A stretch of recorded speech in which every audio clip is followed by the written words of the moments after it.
Okay, I'm going to timestamp this January 12th at 6:51 p.m. How are you guys doing? How's your day going? It's going good. Good. Just got off work. How's work been? Busy. Busy for your mom, slow for me, but Yeah, this is the season where updated health insurance information I have to obtain and pay your deductibles. So it's busy. So how's 2025 been so far? Pretty good. It was nice to start it off by taking my folks to California for Pachanga Powwow and visiting with my friends and family there. It was good to visit and see people I haven't seen in a while.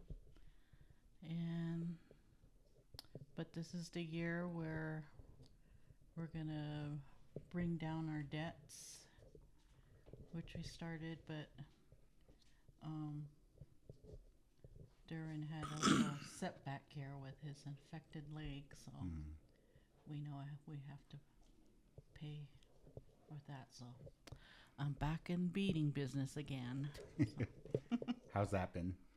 I gotta get my room situated, my beading room. So I was trying to clean it today, get it situated. I think I got stuff all cleared out, but I want to organize it more detail. But I'll wait for that. So I'm all set for next weekend to get it up and going because I got new orders, so I got to get done. Okay, nice. How about you, Derwin? 2025, well, the start wasn't a good one, but just making the best of it and not gonna let it keep me down. Not gonna let it determine the rest of my week or my month, let alone the whole year. So just another fall down and get back up and learn from my mistakes again. And I always tell myself, and I'm always gonna be learning no matter how old I am. So I feel like that's a good way to live life, is to always be willing to adapt and learn. I feel like the moment you feel like you know everything, then you're kind of, I don't know, ignorant to everything else in the world. Yeah. So the whole purpose of why I'm doing this is more for myself. I feel like I have a lot of things that I forget happen over a period of time. Like the last 10 years kind of just flew by. And I thought about what memories do I have and what things do I want to remember moving forward. Like in case my life changes, or if anyone else's lives change and they have to move, or what I don't want to happen is like to have anyone pass away, but that's just the reality of life, is people come and go and things just happen. I do find comfort in conversation and like nostalgia of remembering things that happened in the past. Recently been watching like old YouTube videos, and makes me feel like remembering good times, but also the bad times of things that have happened since then, and wanting to be a better person for myself, and having this kind of locked away unless you guys want it like public. This is more for just me. I'll hold on to these conversations and video, but if you do want it published like on YouTube or something, I can do that, or like just the audio like on SoundCloud or whatever. Just whatever you're comfortable with. I don't assume that it's okay to just put it out there. If there's content and stuff we talk about that you guys don't want, I can always edit or whatever. So after we finish, you can decide what you want. The theme I have currently, what I'm doing is couples. So I've interviewed a couple this afternoon. It was Mika and Dave. Mm-hmm. And just wanting to get to know them on a personal level as well as myself, of like, how do I fit into their lives and getting to know them. Mm-hmm. Question I have for both of you is like, when did you both meet? Oh, back in 2007. Is it 2007? I think being that I've told the story many Yeah. times, I have a better. So when we started talking, the first time that I met her was in 2007, August. I really remember, because I had just gotten out from being locked up, and my sisters they wanted to set me up with MySpace, and I didn't know what that was, and I didn't want it, but they kept telling me you need it to keep you busy. So I eventually got it, and a week later, I was scrolling through the friends list of a drum group on MySpace, and back then you could have like 20,000, 30,000 friends. And so I remember I was looking through to see if I could find my old friends at powwow singing, high school, boarding school, and her picture popped up, and I remember thinking like, oh my gosh. And then I remember I would scroll back, go forward, and scroll back some more, and I clicked on her page, and I thought, should I? And I was drinking that night, so I said, screw it. So I pushed it, and it's like I did something really bad, and sent her that friend request, and I shut everything down, and I'm like, what did I do? What did I do? I remember the next morning I woke up hungover, but the first thing I did was look it up, and she accepted, and she sent me a message saying thank you, and I'm like, oh my god. So we started talking from there, chatting. Yeah. Um, And it wasn't flirting. no, No, it wasn't flirting because I was with someone that time, but we um, talked about powwows. powwows, and at my in my life at that time, I needed to make a drastic life or death, I would even say, to change my lifestyle. And I decided with her that there was no reason for me to lie or make up stories or make me to be something that I'm not. Mm-hmm. I basically told her the truth, everything. And we kept talking and talking, and pretty soon I would wake up each morning, instead of my agenda for the day being get my next drink or my next fix. My agenda, my goal was to get to the public library, to get on the computers and use the 2-hour Wi-Fi that I was given each day, and check my email, my MySpace, to see if she replied. And so that became my goal each day, was to see if she contacted back. And there was times she did it, and I would be like, man. But yeah, so that's when it wasn't flirting, Mm-hmm. because honestly at that time I still had that self-esteem was really low. Yeah. Nobody's gonna care for me, like me. I'm a big failure, stuff like that. Yeah. And here I have this beautiful woman that talking to me, giving me the time of the day, and so it was something new and something. It was a good feeling, because I mean, I could keep going and going. You can keep going. I mean, there's no time constraint, so however long you want to talk about stuff, I'm not going to stop you. All right. So yeah, so we we had, she would have her relationships and I would have mine, and then we would just be there for each other. She knew that I was still drinking a lot, going through a lot of different ups and downs, and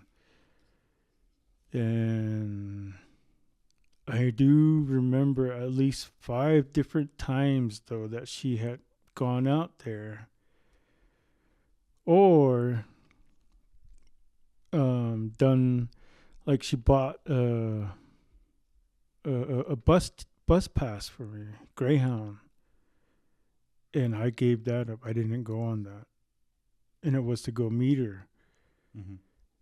And there was another one to fly out to Phoenix for a game that was provided to her by her cousin. And then other times she came out for a gathering of nations powwow.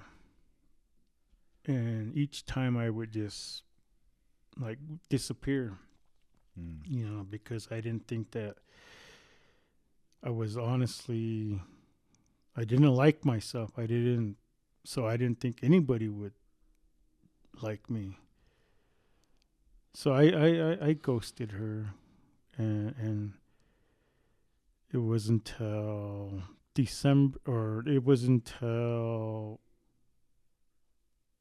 April of 2010, ASU powwow, when I first seen her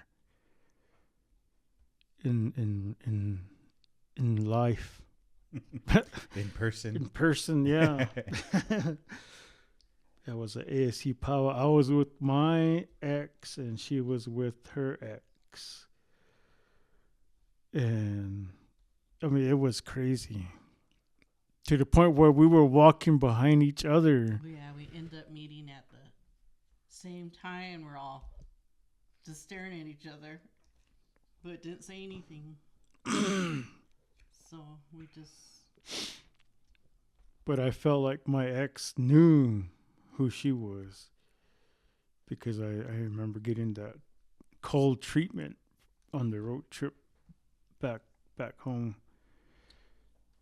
And so a couple of months later, I started singing powwow, and I was still with my ex, and she was still with her ex, and she was living in Phoenix, and I was living back home in the reservation, Birch Springs, and the guys I sang with, they wanted to go to powwow, and Barona powwow and Sequan powwow.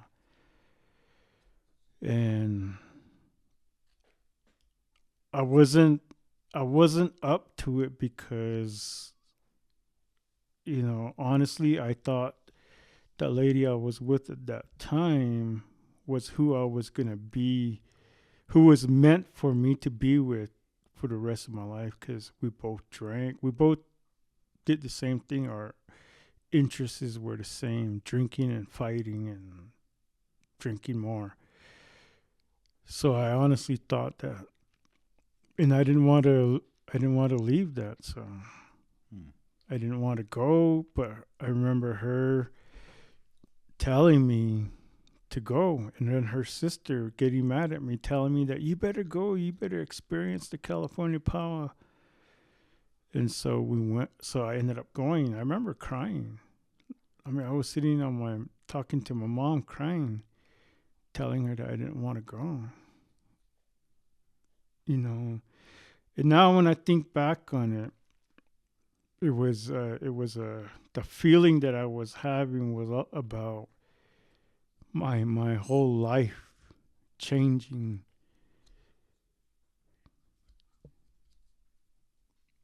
for the better. So, and I didn't know that. Yeah. So, anyways, I ended up going, and I remember texting your mom in Phoenix and driving through at middle of the night, and I told her I was headed down that way, and she goes, "Oh, you're gonna have fun." And then that weekend, or the next day, we set up camp at Verona, and I checked my Facebook, and she checked in there. She didn't tell me that she was going there, so it was a complete surprise, and I freaked out because I haven't met her. Yeah. I just seen her, and I'm thinking like, dang, I don't know what's gonna. So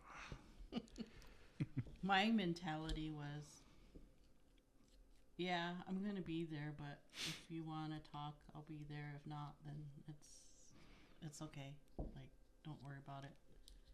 I'm okay with it. So that's when I went there and checked in, and that's when you messaged me and said, "Are you for reals here?" And I said, "Yeah. I'll be down there later to help my mom." and I was beating at that time because I was trying to make some money for my weekend. I was trying to finish a medallion, and everybody went to the beach. I was the only one at camp, and so I lost focus on the beating part. I couldn't beat anymore because I was like super anxiety, and eventually I did finish the beating, and I knew I had to meet her. I knew it. But then I thought, can it wait till tomorrow? But how am I going to sell this? I got to walk around selling this medallion. And so I told her, I said that after grand entry, I text her. I said, you know what? I'll meet you after the powwow. So I stayed at the drum the whole night. I didn't even walk around. Being my first timer there, I normally would be checking out the powwow, the vendors and everything, but I sat there the whole time. And after the powwow, I was like, I'm gonna do it. So I put on my Saturday night clothes. And even this story is another one in its own. I text her, and she says, I'll wait for you here in the arena where I'm sitting. I said, all right. So then I text her. Back then it was flip phones, and so I was texting her, and I said, where are you at? And she says, I'm at first base. And so there's nobody in the whole arena. It's all dark, just her. So, so I went up and I stood behind her, and I text her, are you wearing a red jacket? And she says, and her phone lights up, and so I know it's her. She texts me back, yes, I think I'm behind you. I love that. And so that was when we met. It's it was I mean, I love sharing that story, and Yeah. every time It gets to him. It's interesting, like, hearing perspective of, like, someone different than, like, my family, especially falling for my mom. Because, like, my perspective, my mom will always be my mom. But it's nice to know someone's journey to be where they are now. Like, you're here, you're living together, you have your life together. You have 2 animals and, family. We all support you. And it's nice to see risks in real life from other people and seeing how they play out and what could potentially happen and where you are now. mm-hmm. I think it's really cool. Yeah, when you say risk, I always reminds me of when I was working in, before we met, I was working in Albuquerque at a place called, it was a storehouse, that's what they called it. And I remember every day I would call her on my lunch break. there was only one phone there that was available for employees, and I would call her from that phone, and I would stand there, and you see people standing on the phones, all lovey-dovey and Yeah. talking on the phone, and that's how I would be with her. Not no 30-second, 2-minute phone call. It was like 15-minute, 20 minutes. And then one day my boss pulled me in the office and goes, are you the one making calls to Salt Lake City? And I was like, no, I don't know anybody in Salt Lake. Apparently the phone bill came in and it was high because of all the calls to Salt Lake. They even went as far as calling the number. Calling me. And they called her. And how did you? Well, she said, we have a call that's been placed to this phone number. Do you know a Derwin McCabe? And I said, no, I don't know a Derwin McCabe. Huh. I said, this line is actually a billing office line, so we get all kinds of calls daily. Yeah. So, I don't know. Oh, I said, yeah, so I don't know. It could have been regarding a bill that they had and they were reviewing it. I don't know. So, it's like, okay, thank you. And I'm like, oh my gosh. And you had to change from there. Had to like Yeah. lie. I don't And know what happened. I remember one time, when I was trying to stay clean and sober, my aunt and my sister, they let me stay with them. And I would sleep in the living room. And back then, after 9 o'clock, the calls were free. Weekends were free. So, so that's when we would call each other. He'll say, call me at 9. Yeah. At this number. I'm like, oh, okay. He goes, so you don't have to. It'll be free. It's like, all right. So I called him at 9. His cousin's sister answered. And she said, it's 9 o'clock. We're asleep now. Don't call us after 9 o'clock. That's funny. And I'm all, okay, sorry. Yeah, those are. When you said risk, I always think of things like that. I felt like, oh my gosh, I feel like a teenager. This is like bad. Oh my god, jeez. So anyways. That's funny. We're laughing about that. And I go, shall I tell her? His cousin, should I tell her? He goes, no, don't tell her. But it's funny. Don't call after 9. But it just progressed from there. And I think my issue was my age. Because there's a 10-year difference between us. And Yeah. I didn't know. I was kind of like, oh, I don't know. Okay. But we just called back and forth here and there. Until he called me one time. I was in Phoenix. And I was getting ready to move back here to Utah. I ended my relationship and he called me. He's like, Kim, he goes, can you give me a ride home? I go, what do you mean? He's like, my ex, she got mad and so I ran out and she ran out chasing me with a scissor. I'm like, oh no. So my friend Saki came and got me. So I'm at Saki's house. Just a ride to my parents. And I'm like, okay. I said, well, I'm driving back home, so maybe I'll swing by. Then I could take you home. Then I'll just go home from there. And he's like, okay.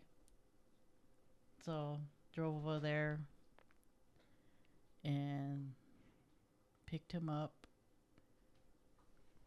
And then his pants was sliced, Oh no. like open, flappy. I said, let's go to Walmart and get you new pants. He's like, okay. So it was funny because we walked into Walmart and I was talking to him. And then next thing you know, he pushed me down an aisle, like walking and like. Then I heard him talking to someone. So I act like I didn't know who he was, just kind of shopping. And he's all like, yeah, just talking to her, his cousin. Yeah, okay, it's good to see you. You know, but my ex that I was with, my whole family, basically they accepted her, and kind of same way with me, mindset. They thought that her and I would be till the end. And if I were to lose that there was nothing else for me. So I didn't want to. If I seen any of my family anywhere, especially with somebody else, then they would have been, all hell would have broken loose, because they really did like her. And so when I seen my sister, I'm like, what the hell? Of all stores and all places, and I pushed Kim, push your mom like that, and she stepped back, and my sister came out, was talking with her. I've shared that with her now, and she laughs about it. She says, I kind of figured, brother. And, and she says, well, we're so glad that things happen like that. She says, because back then, I probably would have been upset. But I'm glad things worked out the way they did. So that, what she just mentioned, that happened a month after the California powwows. It happened in September. And she was actually still living in Phoenix. And I ended up leaving my relationship with my ex because of that, what happened right there, that situation. I mean, it finally dawned on me that if she's telling people that she wished that she killed me, then, man, I better get out. Yeah. So I moved back home and to Arizona and back to square one, and and me and your mom, we told each other, let's don't force anything. We'll let Creator take control. And if it's meant to be, it's meant to be. If not, it's not. And man, I didn't think it was gonna happen that soon. Because at the middle of December, she asked me if I would, since I'm not doing anything, maybe you could come up here and you could start working and help us out, or help me out. And of course, I was hesitant, because that's another story in itself. Me coming up here. Chapter 2. Yeah, chapter 2. Yeah. But yeah, so that's when September 2007 is when we actually met. And I remember, as beautiful as she was or is in her pictures, I was always picturing a high class, um, maintenance, high maintenance woman. And there was no way,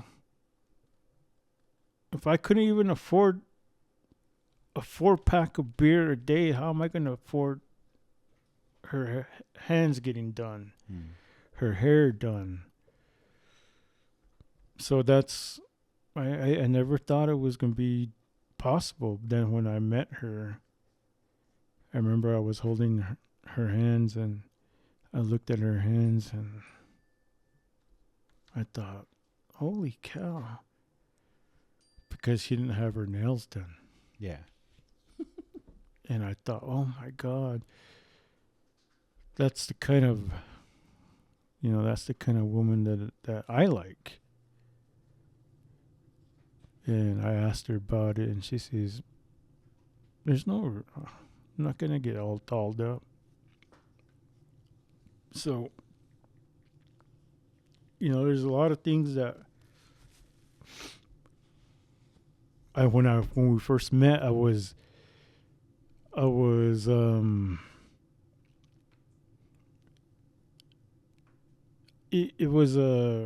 because all the talking that we did, she would tell me that I'm just an ordinary gal. And I thought, ordinary to what standards? Like California or the famous power people standards? Or because I'm at the bottom of the bleachers type of person, and never place power person. And to find out after meeting her, even to this day, there's things that still blow me away. Like, holy cow, you really are ordinary. and it'll never stop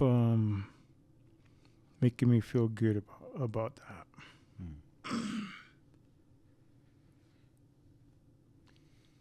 So, question for both of you: what's your favorite thing about each other? His humor. Our humor seems to, we can carry that humor and keep going and just be laughing so hard. Like anything could make us laugh. Yeah. And that's what I really love about him. That I could have my worst day and he'll know, and he'll do something that will make me feel a lot better.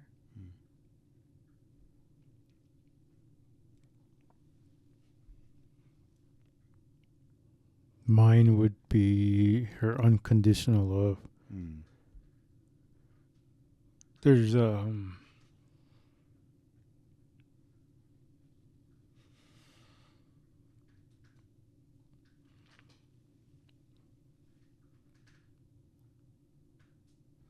Derwin's very emotional person.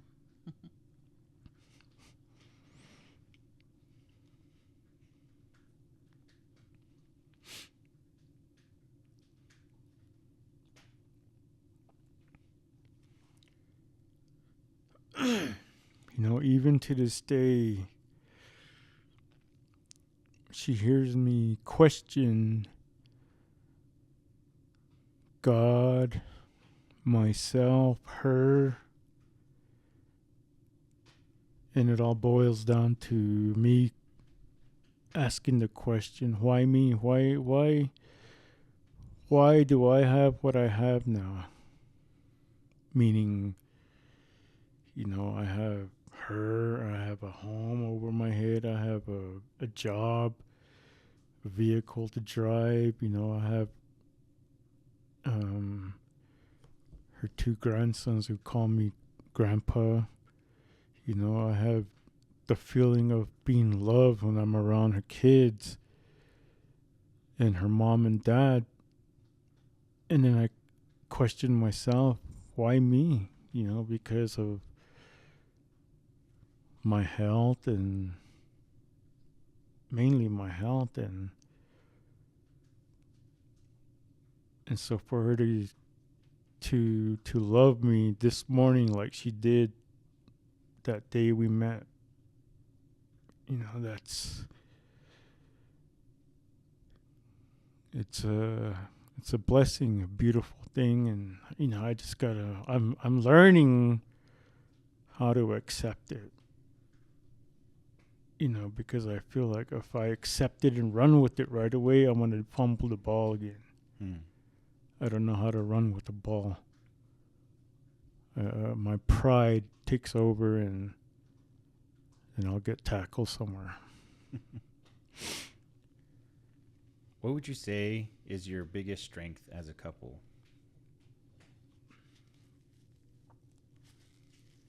Our prayers, our connection spiritually.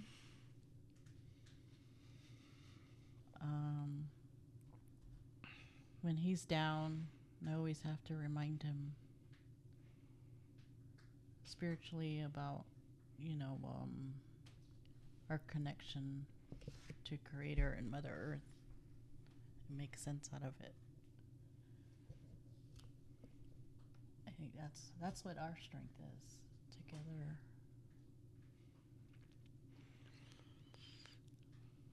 That's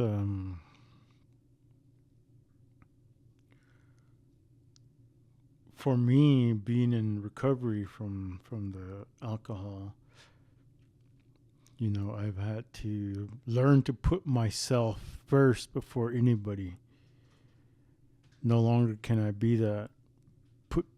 Don't put yourself first. Don't be selfish. No longer can I be like that, because I ruined that. So now I got to put myself first and put my recovery first. And the fact that she respects that, it allows me to be me.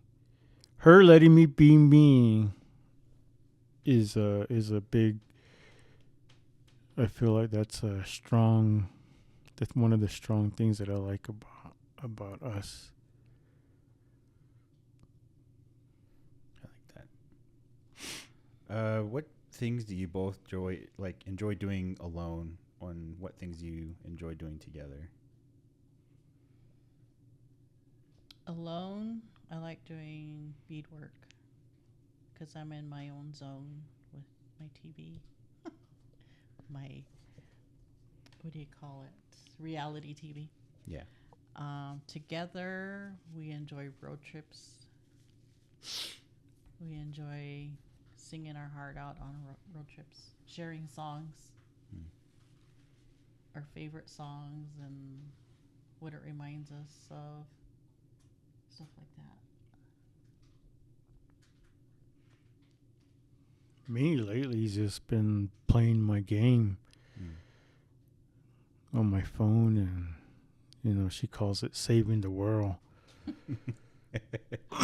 Because I'm on it all the time. But yeah, so the together thing that I love doing with her is that road trip. Sometimes I'll tell her, let's go eat in Tooele or Layton, just so we could get on the road and listen to the music, or go to Windover for no reason and just jam out.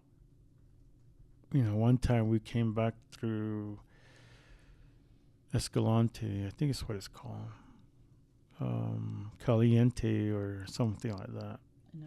Nevada, and yeah, it was a 14-hour trip, but a 6-hour trip turned to 14 hours. Dang. And we made the best of it, and I always remember it because she would read a chapter of Motley Crue, The Dirt. Oh yeah, I was reading that book while you And were then- driving. And then we would I was grossing out, like, oh my god, that's so gross. but then we would Talk about it. talk about it, and she would talk because she grew up in That era. and near Hollywood.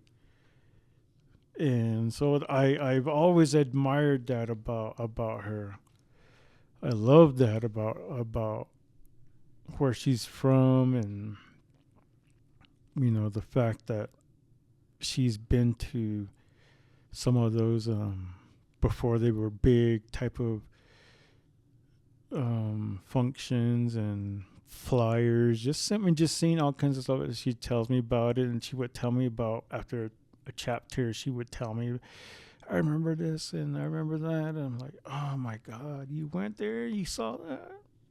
So yeah, so that's I love our road trips.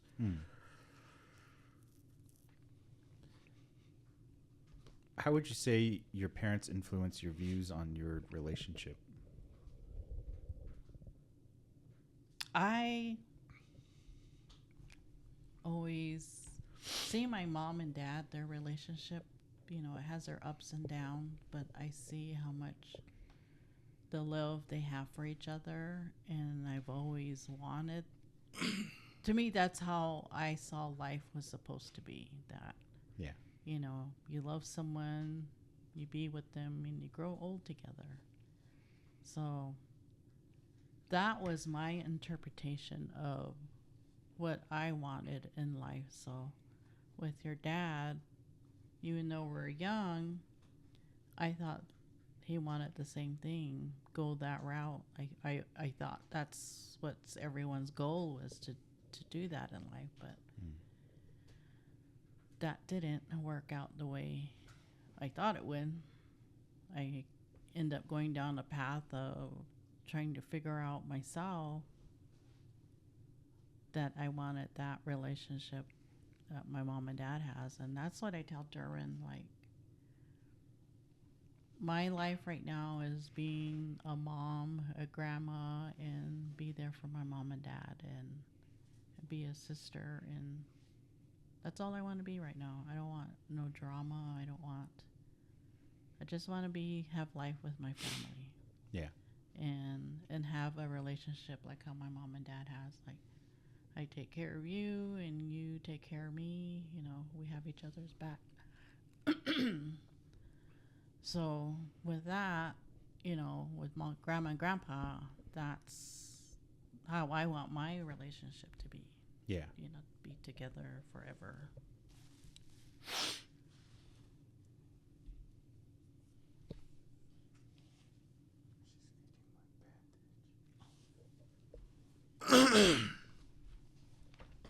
For me, this is always a tough one, because I wasn't brought up. I didn't know what love was. Yeah. I was literally that kid that got backhanded and whipped. I mean, literally whipped and spanked every day. And then being told, we did that because we love you. So being shown that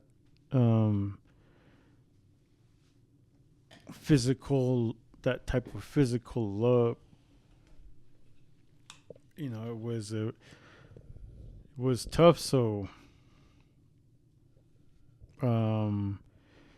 my aunt that I lived with in Albuquerque, they've lived there for the longest time, and every summer they would invite me to stay 2 weeks with them, and then 1 week during their Christmas break.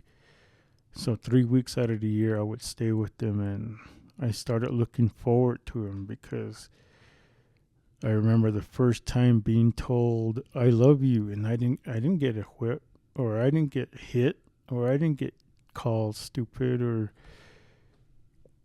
I'm thinking like, why, how, what did I do? You guys are saying you love me, but I started realizing what a family meant, being a family, having dinner, having everybody at the table, having dinner and playing games and stuff. So,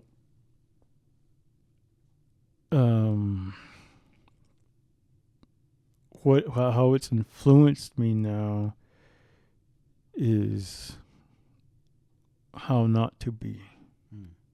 as I love my folks with everything I got. I've made amends. I've had to do that in order to move forward in a good way. And I've talked with them about it.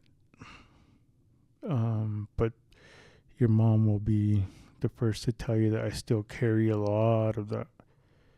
It's tough. It's really, really tough. I remember when I came up here, I mean, I still do it sometimes, but how I would do stuff to get a reaction out of your mom, such as her chasing me.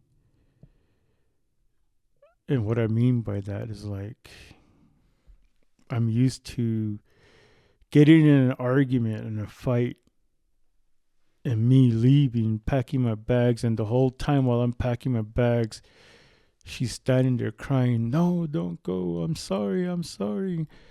And I keep putting more clothes in my bag, and I zip up my bag, and "No, don't go," and they're holding my arms, and I walk out, and they're screaming down the parking lot. And then when I can't hear it no more, that's when I think, oh, I better go back. She does love me. So I would expect that from her. And I tell her that's res. That's the res. I don't like that. But that's all I know. So yeah, how it's influenced my relationship.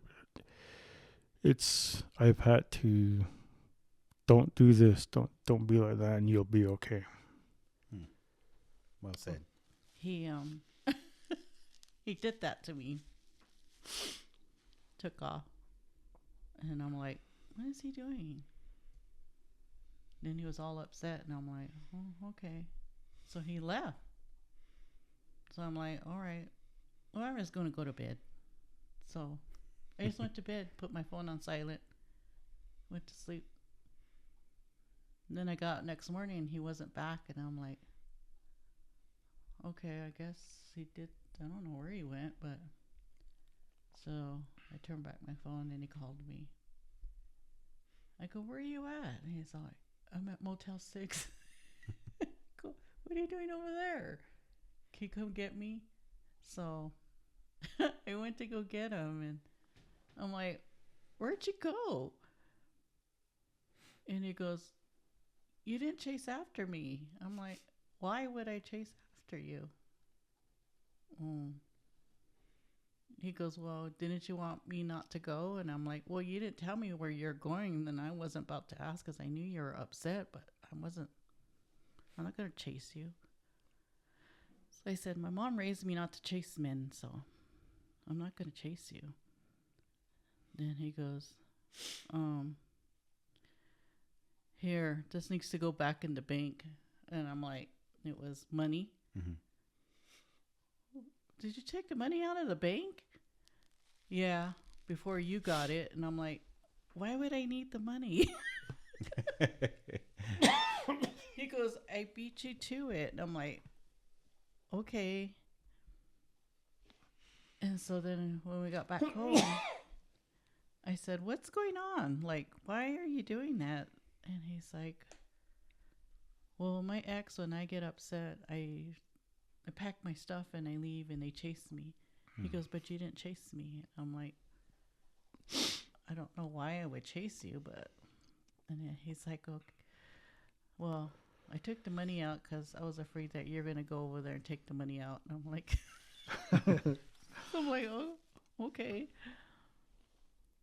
But then that's when we had a discussion about life. In reality, we don't do things like that. Yeah. We do our best to talk.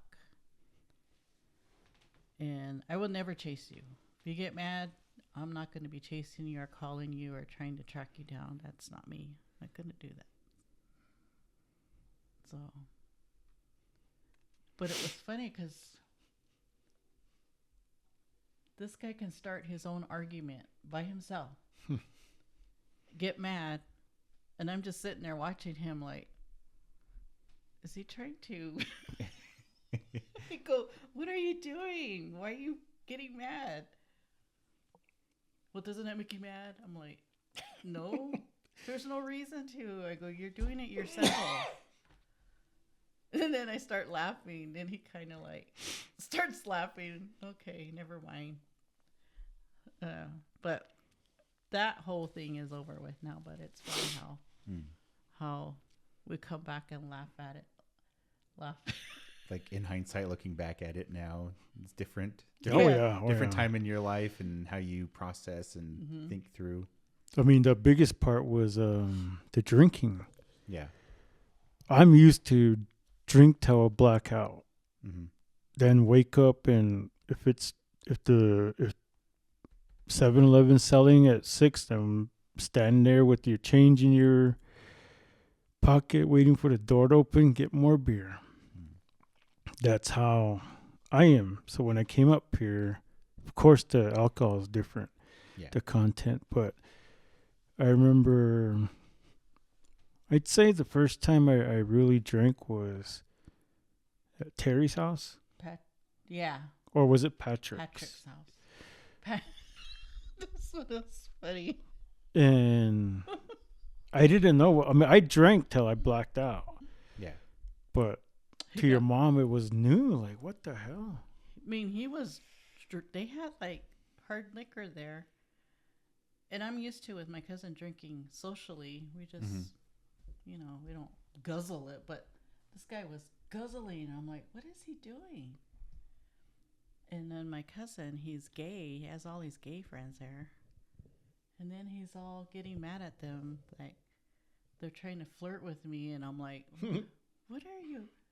I'm like, we're going home now. I don't know why he's saying that, but I apologize. So, and he's all like, they're all trying to flirt with you. And I'm like, they're all gay. Oh my gosh. Oh, that's another big thing, the jealousy part. But oh gosh, that was the first time I seen that, and I'm like, that's what I mean by the res mentality. Then I told him, we're not going. You don't know how to drink. Yeah. We're not going anywhere. I said, I drink socially to have fun, not to get really drunk. That's not my area. So then the other time he goes, I'm going to get some beer. And I said, okay. But he said, you took the fun out of it. Oh, when she said okay. No, you called me. You called me. You said, babe, that beer's on sale. Do you want a 12-pack? Oh, yeah. 18-pack is a better value. And I'm thinking, like, what the hell? 18. All right. And so she brought it back and she opened it. Opens a can, puts it there. I'm like, this is not right. And I drank it. Doesn't taste the same. And it wasn't the alcohol content part. It was the fact that someone finally was okay with me drinking to the point where they brought it back and they put it by me and they opened the can for me and told me to just sit there and relax. From there, I was like, it's not fun anymore. I'm used to hiding it. That's the fun part of my drinking, was keeping it a secret. And I said, it's all gone now. So from there on, I started slowing down. I mean, there was one night, though, when we were living in Kearns and I bought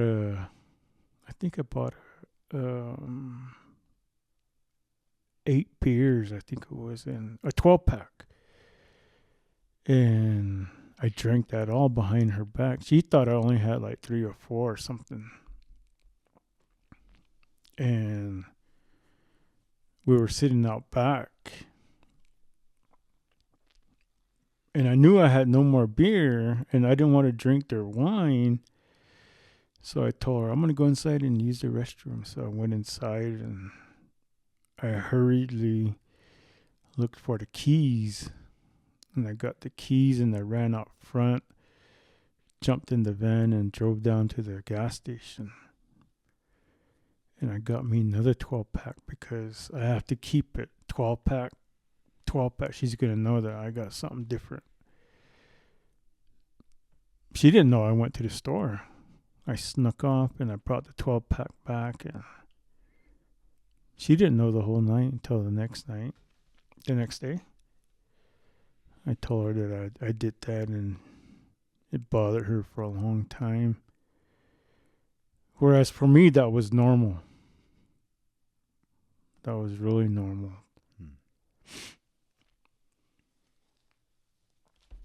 I think that was the time where I'm like, I think it's time for you to go back home.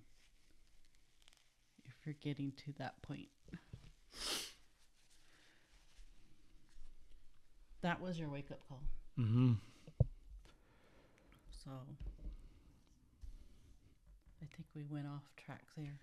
Yeah, I like listening to that stuff because, like, it's not something I would know unless asking the right questions. And, you know, I'm proud of you for your sobriety. I know it takes a lot. And, like, change is hard, especially when you're set, kind of like how you do stuff. This is my life. This is what I know. And having to go against that is difficult. And, you know, like, part of it was my mom helping you, but the end of the day, you had a choice to make, and you chose what you did. You know, like, Yeah. I'm proud of you for doing that, because that's a hard thing to do. Thank you. It's something that I feel like not a lot of people do, is change the ways of how they used to be, or believing like you could have that self-image of yourself and just have been there and beating yourself up, and then potentially you could have just went back home and just said, like, well, I tried it, I gave up, and that's it. I only deserve this little amount.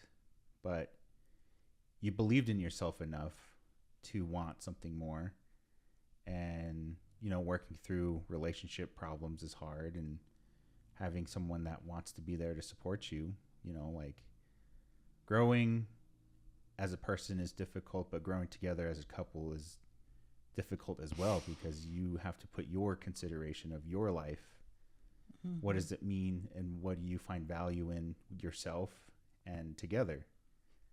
And, like, where you are now, like, almost like a different person. Like, I would have never known all the struggles if you wouldn't have told me. Like, I appreciate that, and I know it's hard to face and talk about it.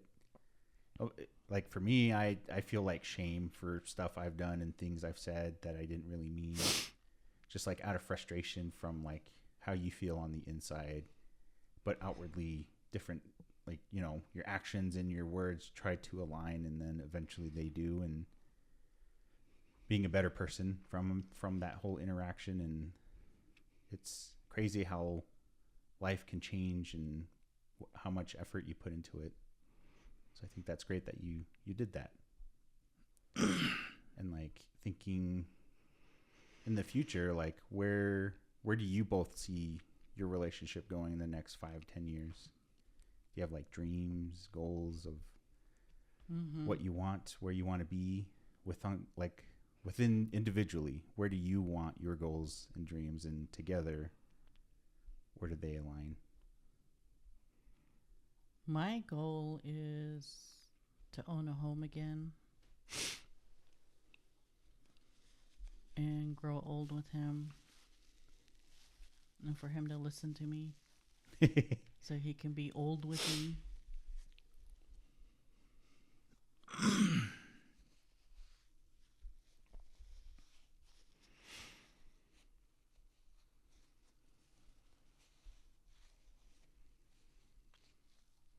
For me, my goals are, you know, first and foremost, my health now. You know, I think recovery, I've managed to come this far, you know, but with my health being this way, I don't think I can afford to go to the liquor store and walk in and buy a liquor. I don't think they'll even sell it to me now the way I walk. They're going to say, hey, you already had too much to drink, sir. But, it's, there's so many stories that I share in regards to where I'm at today. One being choice that I made. I love that you brought that up, because I always talk about that, in December 2010, I was making my way up here to Salt Lake. That was an adventure in itself. Getting to Vegas, the first time I ever been to Vegas, I didn't know where I was at. And by Greyhound, and I got off the bus and still drunk, and they dropped all the bags, and I asked the driver, where's my bags? You're going to have to call Flagstaff. So I called Flagstaff, and they said, where are you at? I said, I'm in Las Vegas. And they said that you had no bags when you were here, and you weren't even allowed in the building here. You were banned from the building here. See, the whole time I don't even remember that. That's how much I was drinking already. And I don't know how I got on the bus, but I got on the bus, ended up in Vegas. And then they told me that. So in Vegas, I had no bags, no nothing. So all I had was my phone and my wallet.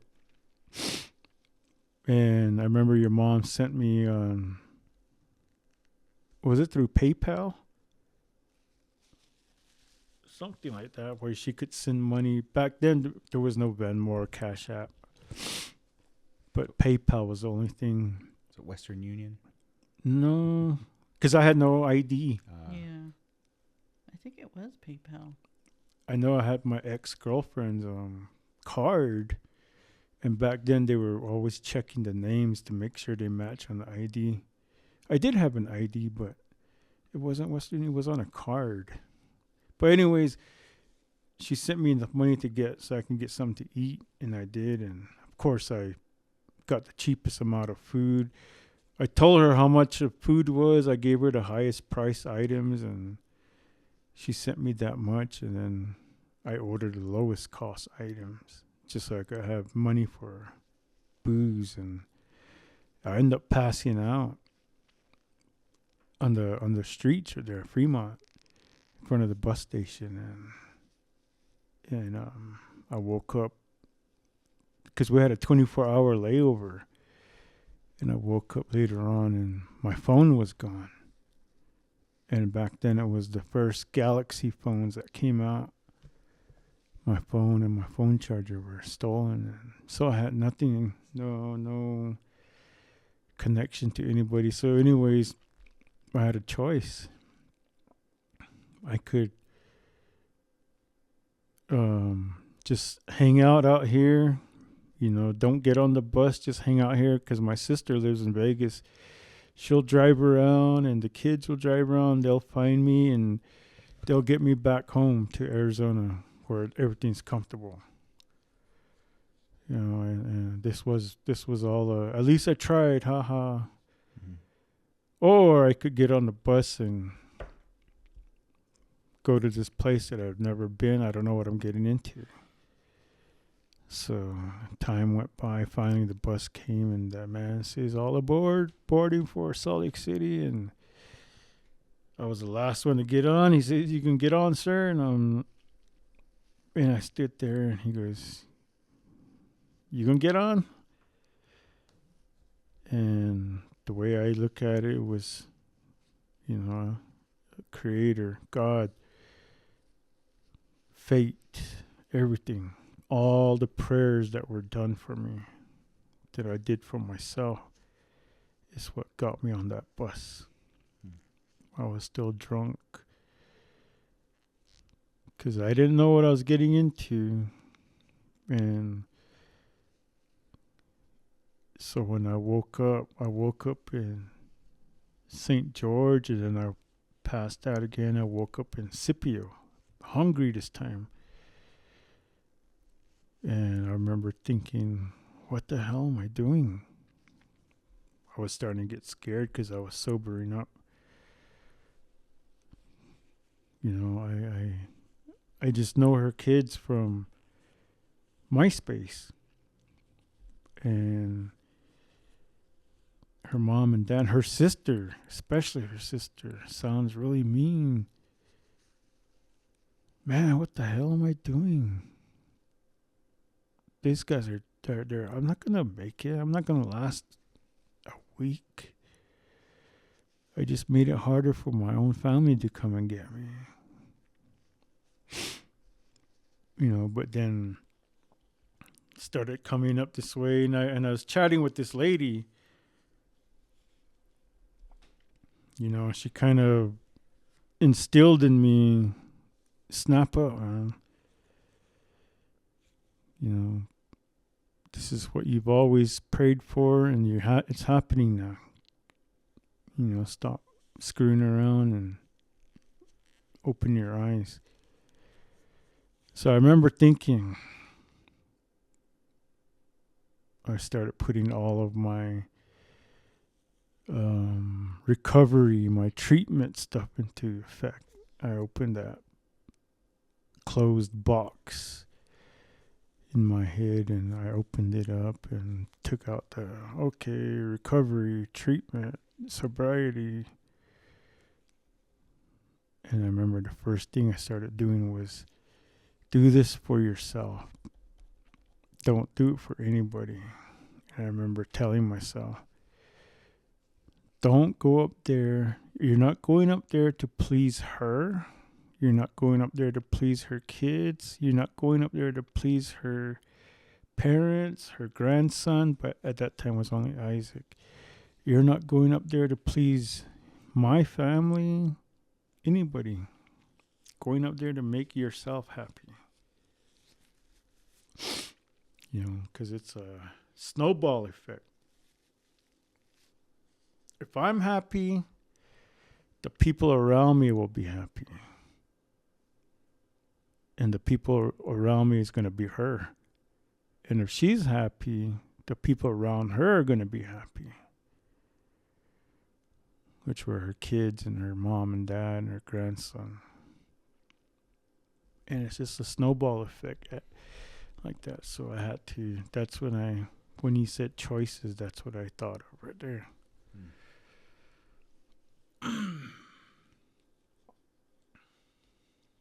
I forgot the other one. That was crazy, though. Because that lady ended up giving him money and saying, you need to call your loved ones, let them know you're okay. Mm.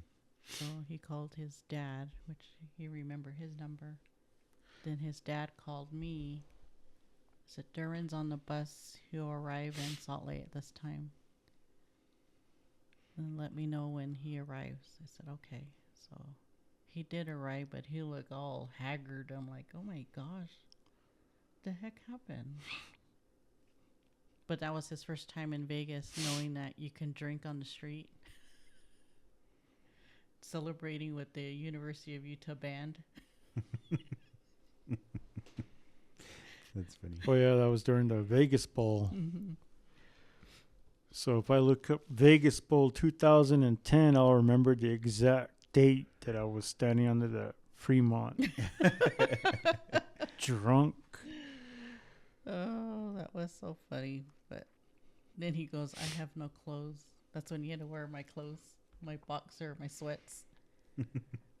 So when I tell people that I literally got here with the clothes on my back and my wallet and 25 cents in my pocket, that's the truth. 25 cents came from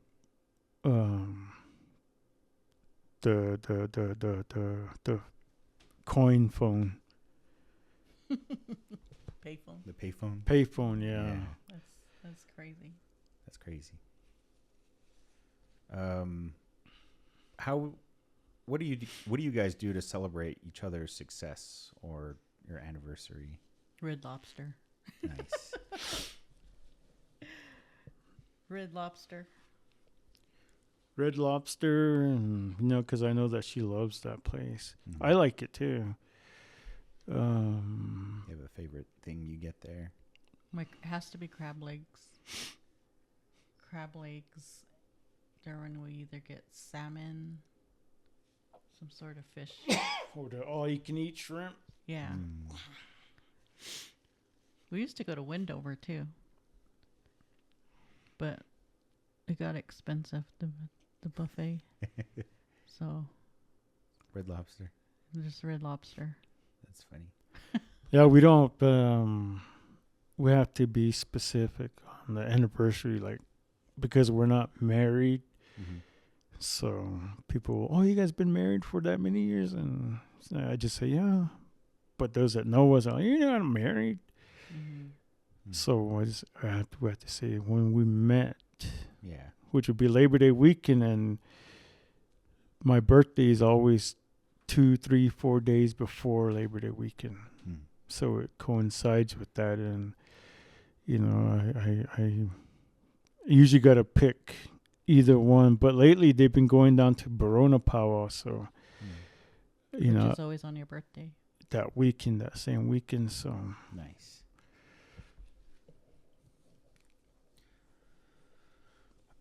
What are some fears that you both have?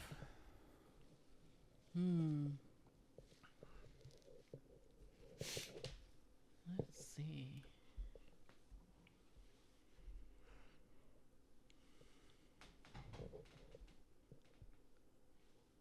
That's a good question. My fear with him is his health. Mm. I want him to take care of himself so we can still enjoy our trips. But I think this what happened recently. I think this opened his eyes, which I'm hoping, praying that it has, so he can work on his blood sugar. Even though his best friend lost his leg because of diabetes. I thought that would hit him, but it didn't. But I think now that he had his taste of it, but luckily the doctor says his leg's blood flow is still going. X-ray was fine. Now it's just to get his mentality to stay away from the bad stuff. So that's my biggest fear, is his health.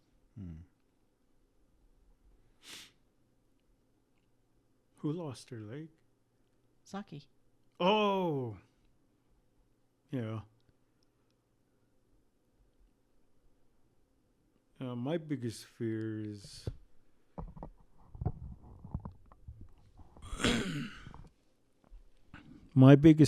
would probably be me resorting to my old habits, my old thinking. Every now and then it gets a grip on me, and I don't like it. But that would be, people would probably think, oh, he's gonna say going back to drinking, or he's gonna say him losing his girlfriend, losing what he has now, losing his job, stuff like that. But I think what would cause any of that would be the fact that I resorted back to my old habits, my old thinking. So I think those are equally good fears to have, like keep you, thinking about the future. Do you have people in your life who inspire you as like individuals or as a couple?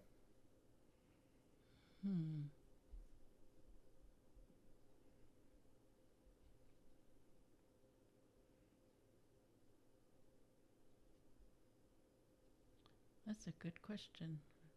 Trying to think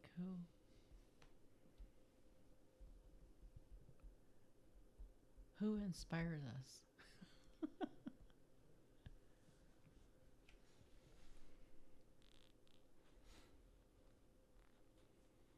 Dowie. Dally Poo. Good old Dally Poo. I think for me, and I'll be honest too, I'm being honest when I say this. A lot of the movies that her Christmas shows, those love stories that there's 20 different movies, but the same plot through the whole, every plot, just different actors. But just those movies like that lets me know that it can be done. It can be simple. Because sometimes a lot of times when she's watching it, I'm not watching it, I'm listening to it. Yeah.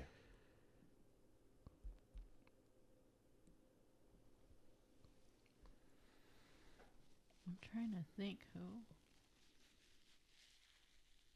Is there anyone that I talk a lot of? Tonya Hall. Well, cut that out. Oh gosh.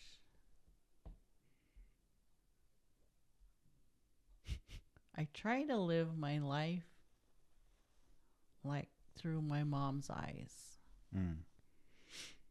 Because she does have good advice, a different perspective that opens my eyes. And so is my dad. My dad's quiet, but he can say some stuff that will shock you. Like, oh, okay, Dad.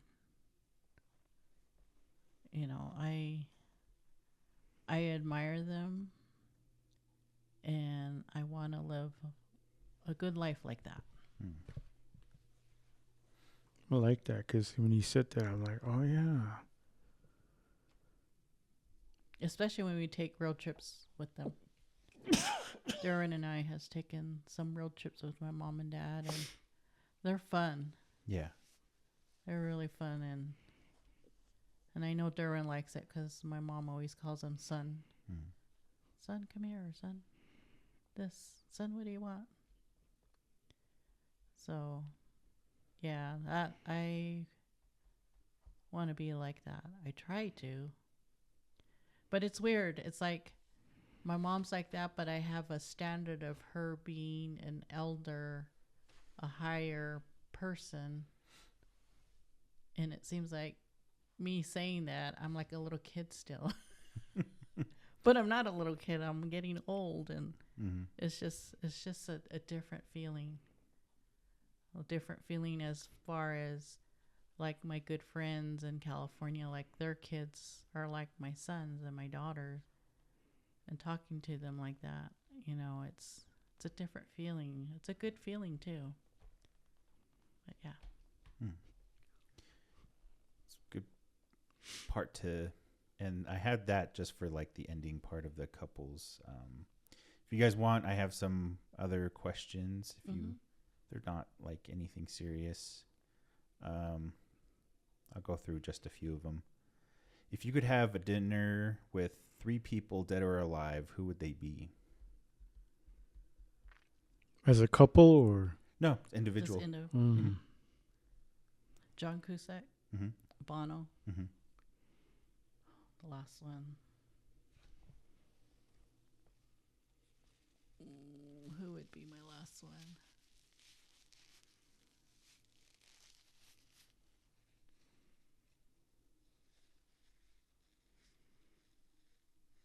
I came fast with the other two, but the third one I'm trying to like, who would it be?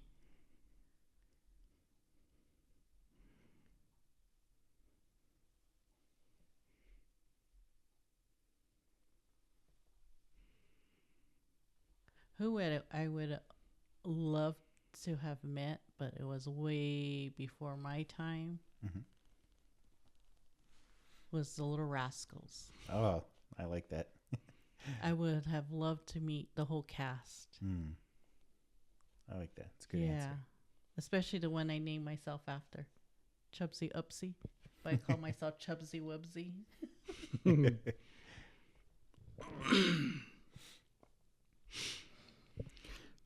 I don't know. I never thought of that. I never thought of anything like that, but I guess I would have to, being a wrestling fanatic, I would probably have to go with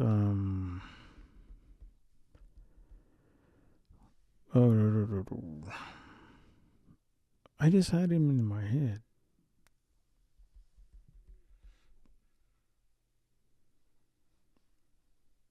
Sting. Oh, Sting. Yeah. That'd be cool. Sting would be one of them.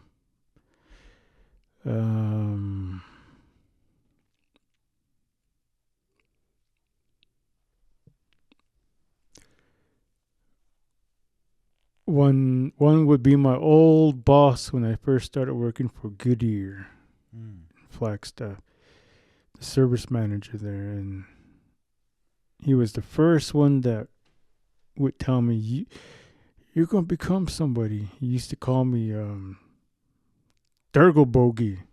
Durgle Bogey, you're gonna be somebody, man. Just keep at it. And I lost track of him once I moved to Albuquerque.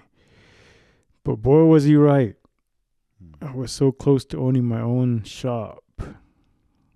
Number 3.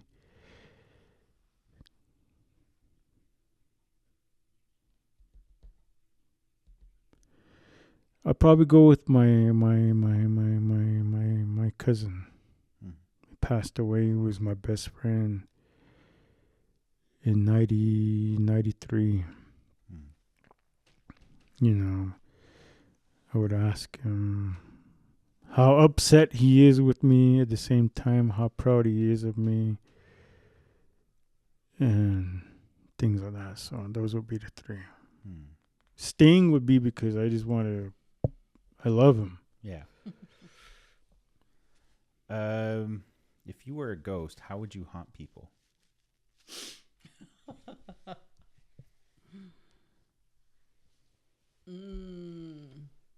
Probably when they're alone in a house and just move things around. Yeah. Knock things down, I would say. But those are the ones that I don't care for. People I don't care for. Oh, yeah. Yeah.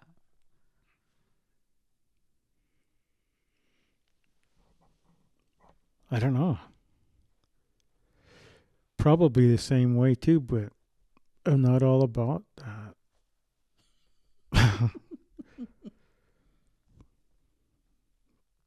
I don't know. I would probably, knowing me, I'd probably get caught right away. And Had the Ghostbusters come? yeah, Oh, no. I'll be the first one in history. They found a live ghost and they pulled the mask off, like the Scooby Doo. Yeah.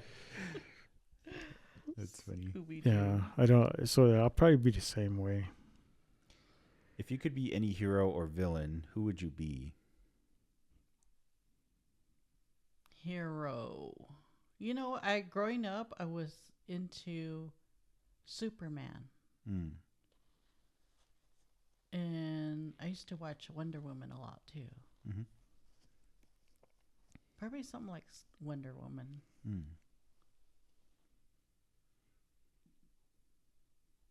But you know what's crazy? Thinking about it, when I was little, I used to watch Star Trek all the time.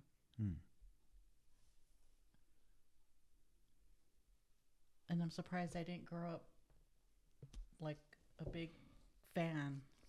Fantasy of Star Trek. Star Trek.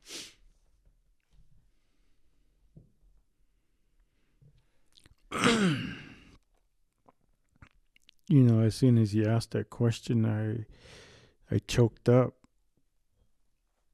And the reason is because I already know the answer, and my answer is your dad. My dad?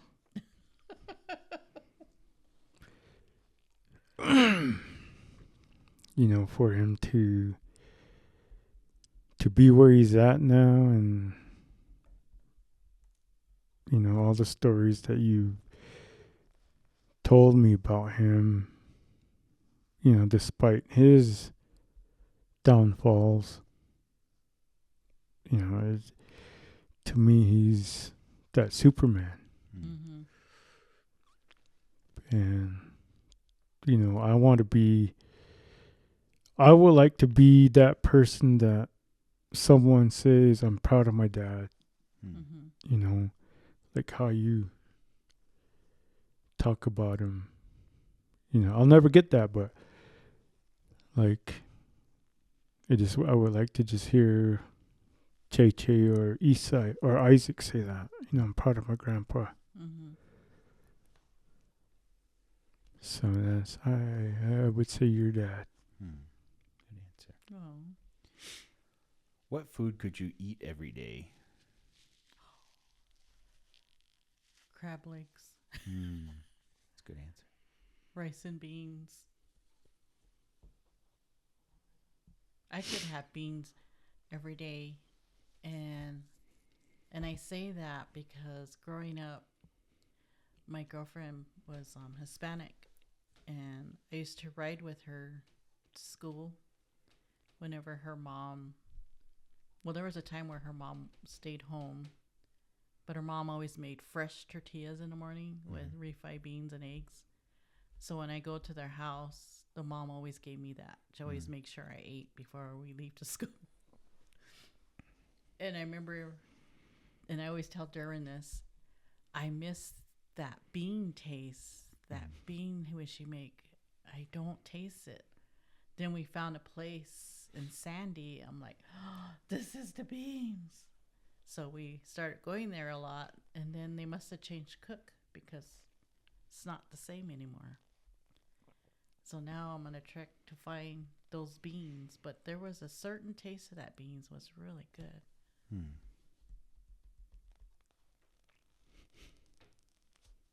Mine would be, and it can't be anymore, potatoes. Potatoes with anything. Bread was the other one. Those are things I can't have anymore, too much of. But, you know, I've always loved vegetables, you know, and I've been looking into this thing, that Mediterranean diet. And, you know, I'm hoping to get more into the vegetables that they carry so I can start eating that. I know it's something that I could fall in love with. So today it had to be veggies.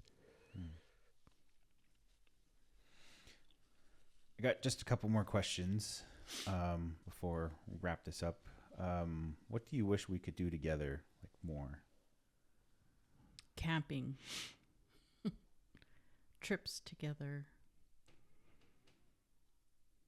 You know, I would love. This is wishing. And I know it can't be a reality, and that's what's so sad about it. But I wish you kids would have experienced, or maybe you guys have, herding sheep. The importance of waking up early in the morning, feeding the animals. That's when your great grandma was alive. But it would be so nice now if we were able to go back to the res and just stay a couple of days there, you know, with no service, no nothing, just enjoying each other. But camping would be good, or just a trip as a family like we did with Disneyland. Just something like that. Or dinners together. I want them to make it like once a month. We get together for dinner and a game, just to relax, catch up on our doings in life. Mine would be like the game nights. You know, I really, really love those. Those are fun. I really love them, and Because, like I said, I never had anything like that growing up, and just seeing it on TV or watching Brady Bunch, you hear game night. I'm like, what the hell's game night? Are the Lakers playing or what? But yeah, so anytime we have game night and just being together, I love. I'll watch your mom when she's around you kids, and just that smile on her face. That's going back to MySpace when I first saw her picture. Hmm. That same smile. So I know she's happy, and I still try my best every day to make her happy. So just being together with family and putting a smile on her face, that would be more of what I feel like I would like to do. I like that. So the last part is the person previously, since the beginning, since I started, I asked them a question of, if you could ask the next person something, what would you ask? And the previous person said, if you could travel anywhere in the world with no limit, like on expense, where and what would you do?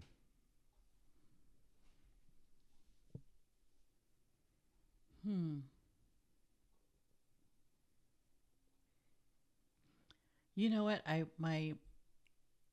always wanted to see was crystal blue water. And I always see what's the name of that place where they have those homes or cabins over the water? Mm-hmm. Where is that at? Cabo. No. Not Cabo. I almost said Dubai, but that's Middle Eastern, huh? Yeah. I can't remember the name of it. But I would love to go there where it's all expense paid, where they feed you, and just float on the water or just stay in the water and just like, I'm here. Is it Belize? Yeah. I think it's Belize. There's another one too. Oh, what was it called? But anyways, I would love to go there.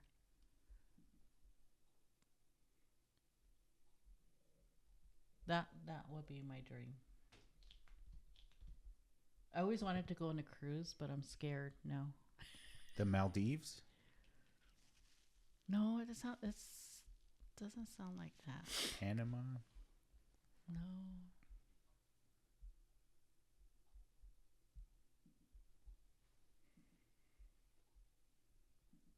Stupid Kokomo keeps popping into my head, but it's not Kokomo. Gosh. Fiji? No, it's not. Fiji would be a nice one too. French Polynesia? Bora Bora? Yeah, Bora Bora. That's what it's called.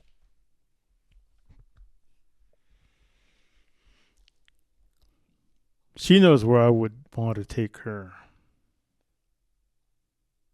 It would be San Antonio. And I remember staying there several times. My sister lived down there, and I went on the river walk. I remember the first time I went on the river walk. This was before the movie Selena came out. I remember going on the river walk, and I remember thinking, damn, this is freaking romantic. If I ever get a girlfriend, I want to bring her here. And that movie came out, Selena, and made it even more that I have to do it. And now being with your mom, I would love to take her over there to Riverwalk and take that boat ride and just sit there and just take in the scenery and all the clubs and everything that's on the waterfront. Even though the stories I hear now are way different than how they were back then of how that place is, but that's where I always say San Antonio. But then I always think, like, if we had the money, we could go over there. Would I still choose it? But no, let's go to San Diego. But we do want to go to Seattle one of these days. Nice. The previous question before that was relationship goals between you two. You have stuff like actively that you're working on together.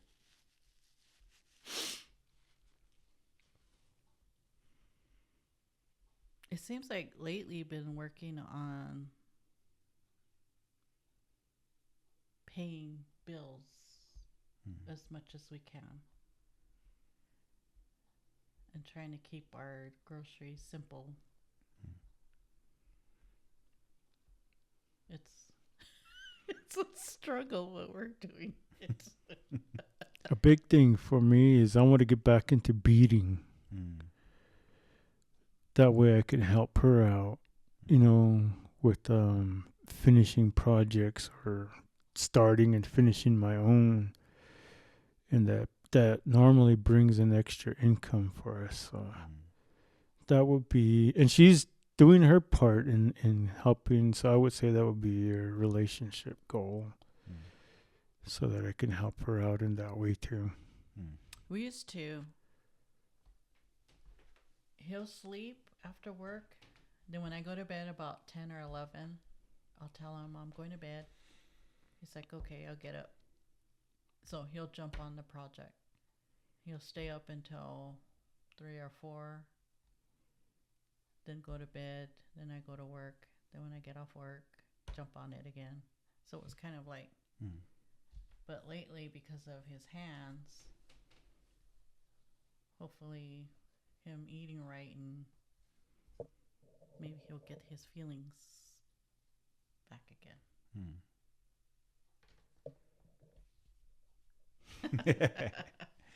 The last question, or essentially the first one, what color underwear are you wearing? Oh, I think white. Is it white? Yeah. Mine is black. Nice. And then to end it, you guys get to ask each individually a question for the next person.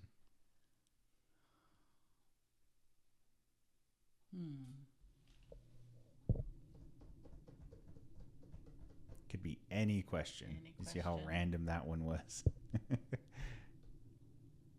What was your first amusement park?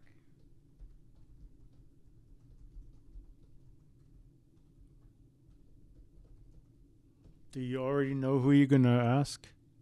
No. No? Not at this point.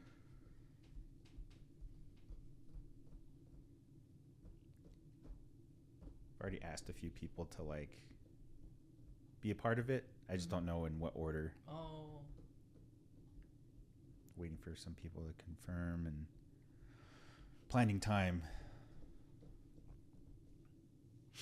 Today's the first day, so this list of questions will eventually get long.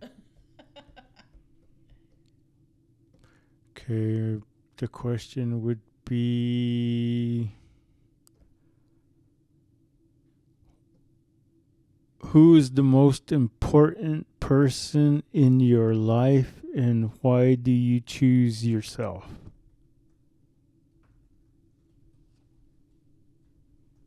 Why do you choose yourself? Say, I'm the most important person in your life. I am. Oh, okay. I'm like. I like it. All right. Well, thank you so much for your time, and I appreciate this, and I want to hopefully have something more planned in the future, because I have a few ideas of things I want to do. So Okay. This is kind of the So first. it's fun. Yeah.